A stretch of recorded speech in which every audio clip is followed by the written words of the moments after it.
everyone. How are you doing? Happy Friday to you all. Trust everything is going good.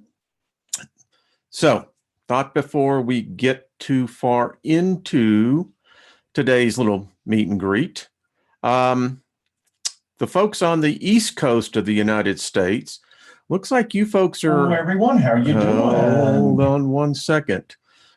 You know, it's always odd when you hear yourself coming and going. It happens. It does. Anyway, as he says, hey, there's 6 of us in here. Hi, Kenneth. Hi, Robert. How are you doing? Hey, Brian. Good to see you. Juryman, good to see you. Hello. 11 of us. Now it's grown to 23. We're exponentially. Kelsey, good morning. How are you? Good midday. Yes, over there in your parts. Isha, good to meet you. Hello, Chris, Matt, and Jenny. Wow. Hello, everyone. How are you doing? Well, hello from Portugal. Well, Carlos, welcome. Welcome. Always wonderful to know that we're all the same. We just may be born in different localities, but here, well, at least our species, and then that gets into a whole different discussion, doesn't it? Hey, Bug Out Brad, how are you doing? Dancing waves. Hi, I'm Kathy. Hello, Kathy. I'll remember that. So good to see everyone. So, hey, I just thought I'd kind of share this with everyone. So give me a second and I'll pull it up so you guys can see it too. All right. So this is nullschool.net. And I just wanted to show you folks what's going on here. As you can see over here by the legend, this is dealing with, let me pull this up. So I have this right here for the ocean. We have current, ocean current, surfaces, and then surface sea temps. So you can get it all what's going on here. Now, what's happening is you can see this very warm to hot water. Let's just go down here and see what the temp is on that. 28, let's go to Fahrenheit. That's 83.5 degrees here at the equator. Let's go over here. 86.5 degrees here along Central America. And so when we get up in here, this is the Gulf Stream. You can actually see what's happening. It's really pulling in, and that's 72.3 degrees out here, folks. The Northern Hemisphere has been in winter. Now, I'm sure that there's going to be those who will say, well, this is a bioweapon and etc. And while I'm going over here, let's take a look here. So this is what they call a bombogenesis. A bombogenesis. You know, been around a little while. I cannot recall ever hearing that term. And this is what? The second time this winter that this has happened? I don't remember. I've always heard of nor'easters. Yes, been in them. Was in the one that the Perfect Storm movie was made on. It was in Atlantic City. Got trapped there. Quite an experience at the Taj Mahal Hotel. But the point is, I never heard of these things before. And they're trying to pass them off as though they are somehow or another normal. And they're not. So this is the problem, and I'll scroll back out here so you can begin to see, in fact, what I'll do. Let me put this on an equator point. Yeah, makes it a little bit more easier. So you can see there's a lot of hot water on our planet. And look over here. How would you like to be over here in the Indonesia Sea? It's 90 degrees, the ocean. So when we start having these effects, and we'll get up in here and we'll start looking at the air currents, so you can now begin to see what's happening at the surface. There you see it. This is going to be one big storm. Just telling you. We can pull in here closer. There it is.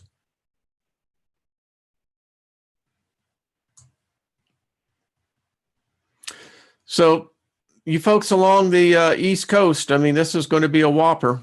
Going to dump a lot of rain, and you can see what happened over here to Britain already, why they got smacked. So you can see how it's just pulling all of this cold air, wrapping it down here. And in this case, it's actually pulling up from the equator. A lot of things anyway. We'll stop the share on that. So there you go. A little bit of sharing some weather sites. And those are actually at Null School is a great website, really gets you orientated. And my view on this, Milky Way, hello. Good to see everyone. So the take I have on this is just more evidence of the Earth shifting. And I think in a lot of ways, I think consciously, I think as well as physically. The Earth is a sentient being.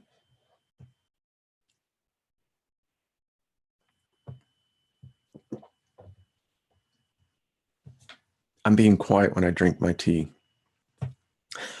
So everyone is happy on that. So, question. I've been thinking about this more and more. Ever since we saw that story, and I'll pull it up here for everyone so we can actually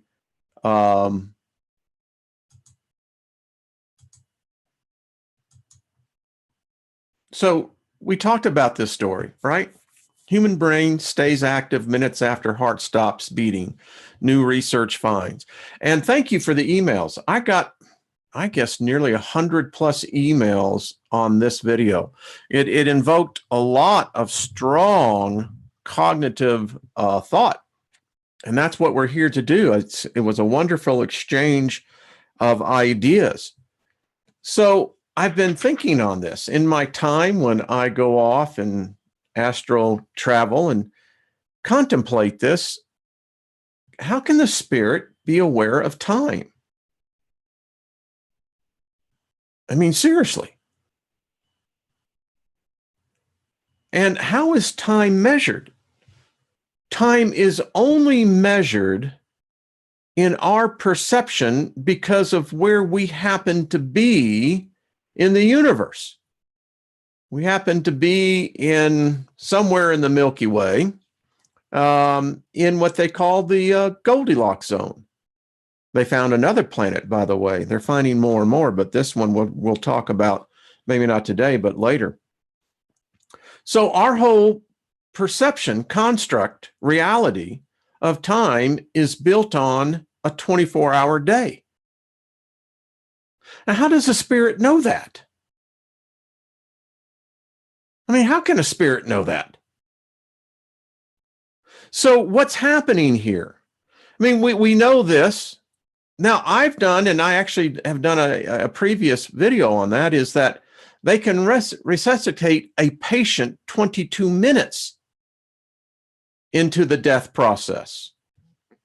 And I think that this begs to the real question, how long is the death process? I mean, I think that that's what it may come down to,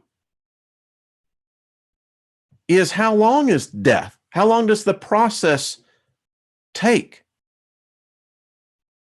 Deep questions, but I don't know. So you're telling me that someone in the spirit realm is using the same matrix of time that we do? I don't think so. I don't see how that's possible. They say that when you reach ascension is when you learn to live absolutely in the now. I haven't made it there yet, but that is what I have been told by my spirit guides and those around me, that when you can get to that place in your spirit where you can be always in the now, in the moment, then you've reached what would be termed paradise. No future, no past. Hi, Suji. Good to see you. Hi, Carol. Good to see you. Matt, good to see you. Max, good to see you. Matt Hatter, good to see you, buddy. Listen, I'm going to have Matt Hatter on. This guy is tuned in to something. I'm going to have some people back on. Sandra D. I mean, people, I'm seeing it in all of you. The downloads are happening. You know, Mary Rodwell brought something to our community. There is an energy that still permeates this group. So, Brandon, you're tripping me out. Well, you know, it's something we've got to think about, because listen, when I was a Christian, when I was in that God spell, everything was predicated. You know, the myth that they get you into is that, well, you know, once you get the salvation part worked out, then you basically now can start skating in. And so you have death, you know. Paul said that, you know, you go through a fire and that which is hay and stubble is burnt off, and that which is left is what is supposedly the essence of what you obtained while you were here. And then you've got this idea, this construct that somehow you're in heaven, but your body is still down here, but there will be a resurrection.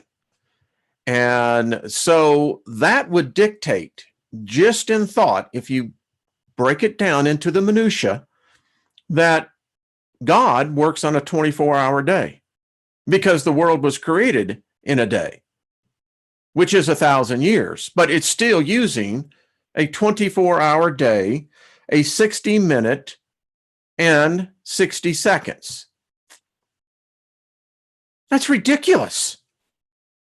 I mean, you start breaking down into this and it's nuts, because I mean, here's what literally, I got this image when I started meditating on this, of this big rabbit holding a pocket watch going, welcome. I mean, because if, as Laura Eisenhower says, we have people on Mars, which I don't doubt that. Very little that I think I probably would doubt in that venue. But if we were born on Mars, well, a day would be much longer than a day here. I think it's 30 hours. Maybe it's even longer than that. So would then the spirit world then keep time according to if I was born on Mars? What if I was born in another part of the universe? I don't know. This is just nuts when you start thinking about it. Because that 3 to 5 minutes, I postulate in my hypothesis here, is that is eternities of eternities. We're just merely seeing it from a different spatial sensory reality. I mean, when you start getting down onto the quantum level, and as a child, I used to remember, I saw myself immersed in kind of like fabric, realizing that's really was the fabric of this life. And I have a special camera I have ordered that we're going to get more into this reality and show us all how when you start getting down to the molecule level, the atom level, the quantum level. Follow me on this. So I have, give me 1 second. So here, as you can see, I have a digital clock going. So imagine now, boom, I stop it right there. That 9, before it hits 0, on a quantum level, it would be 1 second to us, but on a quantum level, it would be an eternity. Think about it. Whether you're speeding up or slowing down, when you get down to that level of reality of existence, in which all of us there, we abide in that. I mean, the containment of the human spirit is so great that neither the quantum nor the infinite can contain us. So would not then that 1 second, a millisecond, could be an eternity? And we would merely see the deceased, or soon to be, individual, patient, they're dying. But the activity still stay. You know, I mentioned in the last program on this that many times in times past, they have found numerous occasions where people have been buried and eventually died because of suffocation. But so what's taking place there? We don't know. We don't have the owner's manual. Time is a trap. Boy, Wayne, does time change when you go through a portal? I think it does. I think in the visions that I've had, in the times that I have been, I don't know physically because my body was still here, but there was a change. And referring to Mary as well in her studies, there's time loss, time gaps. Now, I contend with a lot of these abductees that this time gap to them was instantaneously. But in reality, hours, days, and in some cases, weeks. So I think it does. I think if you go through a portal, that essence of what that ether is made of in that dimension would reflect as to what time is. So I want to ask everyone here, because this is a small, intimate group. We don't have, the typical 200 to 300 people in here. So the Urantia papers, how many of you have ever heard of that? And I'll spell it for you in case I'm misspelling it, which I've been known to misspoken. Urantia. Anyone ever hear of that? Have you read that? If you have, I'll, number one, make sure to get you a cup of coffee. But has anyone gone through that book?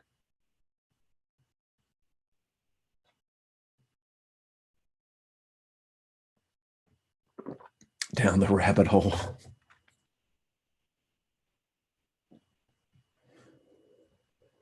Well, if you haven't, let me show you something. I'm actually thinking about forming a little private group, right? That would be just amongst, like I said, a small group. So let me pull this up so everyone can take a look. This book is changing my whole perspective on a lot of different level, folks. It's deep. I'll send anyone a copy of this if you want it, to give you an idea. and it's not violating any copyrights or any of that. So the Urantia Papers, and that's how I'm pronouncing it. I may be pronouncing it wrong, who knows? But folks, this is changing my whole spatial perception of my existence. This is a fabulous, fabulous document. I like this one. Create pure thoughts in me and make me faithful once again. This book deals with the central and the super universe, the local universe, the history, and Urantia is us, Earth. This is the name that apparently others in the universe know us as. Like you said, these papers were sponsored by the core of local universe personalities acting by authority of Gabriel the Salvaton. Life and teachings of Jesus from a different perspective. It deals with the universal Father, the nature of God, the attributes of God, God's relation to the universe, God's relation to the individual, the eternal Son, relation of the eternal Son to the universe, the infinite Spirit, relation of the infinite Spirit to the universe. And I can tell you, no one religion could ever express the construct of God. It's impossible. This document, this book that I'm reading, begins to unlock neurons in my brain that suddenly is bringing it into kind of it's like looking into a telescope. And sometimes even the slightest millimeter of adjustment can bring an object into clarity of focus. And what I'm learning in this is that all the religions of the world are based upon a portion of the truth. It's like they each have their spark of divinity, so to speak.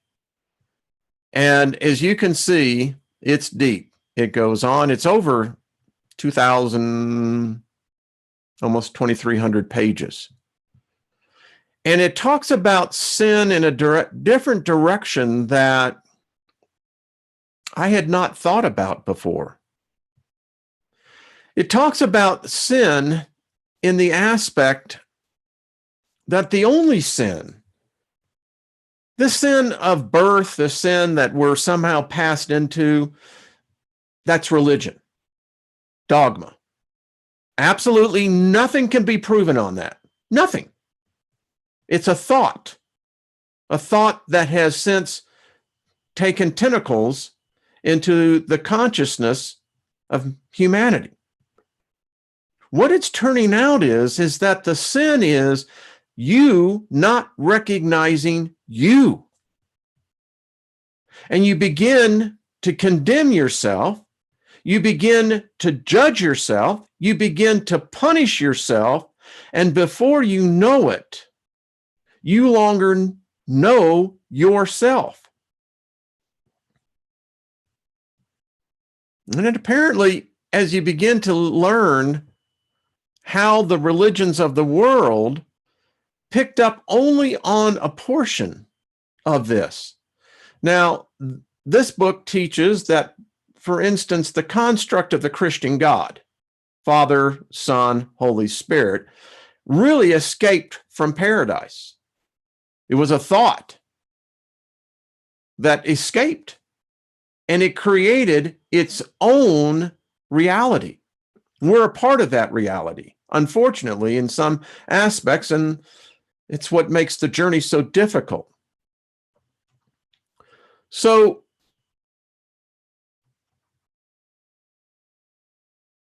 if any of you would find this to be of interest, let me know.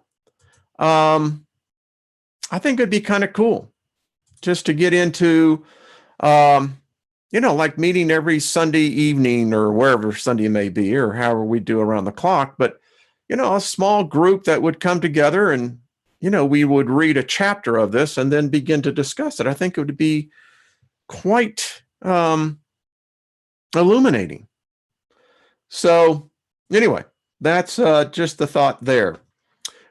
So tonight, by the way, I haven't finished on this whole time thing, but I think you can see where I'm going with this, is how does the Spirit measure time? It's like part of the thing is, in many religions, they teach about hell, that hell is a place of punishment.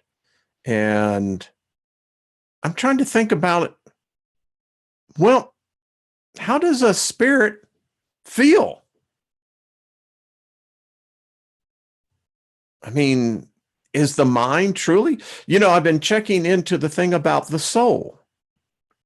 And here's the controversy about the soul. The soul, in many times past, did not exist with humans, the different races. Many cultures don't believe in the soul. So do we have a soul? I think obviously we all have a spirit. But what constitutes the soul? I have been told, well, it's consciousness, it's mind. Well, then it would seem to me it's not soul, it's mind. Now, can mind exist apart from the spirit? Can a mind separate itself from a spirit and attach itself to another spirit? Mind. I don't know.